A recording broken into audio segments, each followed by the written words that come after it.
l'homme qui veut qu'Emmanuel Macron puisse faire un 3e mandat vient d'être nommé président du Conseil constitutionnel grâce au Rassemblement national.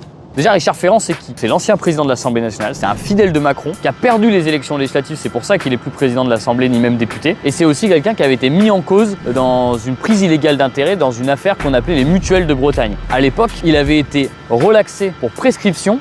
Et ça avait fait un scandale qu'il y ait une prescription sur ça. Surtout que la personne qui a décidé de la prescription, c'est le procureur de Brest, qui était sous l'autorité hiérarchique de la procureure générale de la Cour d'appel de Rennes. Et cette procureure, une fois qu'il y a eu la décision qui a mis la prescription pour Richard Ferrand et qui l'a relaxée, elle a été nommée au Conseil constitutionnel par Richard Ferrand lui-même, qui du coup était à l'époque président de l'Assemblée nationale. Vous voyez le micmac. Les commissions des lois du Parlement, donc de l'Assemblée et du Sénat, elles devaient se prononcer pour savoir si Richard Ferrand puisse devenir le nouveau président du Conseil constitutionnel. Il fallait qu'il ait 59 voix contre pour qu'il ne puisse pas l'être. Eh bien, il n'y a eu que 58 voix contre parce que le Rassemblement national, notamment, s'est abstenu à une voix près. Donc, Richard Ferrand, il va devenir le prochain président du Conseil constitutionnel. Il va devoir délibérer sur un certain nombre de lois, savoir si elles sont conformes, pas conformes. Par exemple, la loi immigration, plein de choses avaient été censurées parce que c'était pas conforme avec la Constitution. Il va devoir veiller à la sincérité des scrutins et des élections. C'est aussi lui qui va devoir analyser si Emmanuel Macron il a le droit de se présenter à un 3e mandat.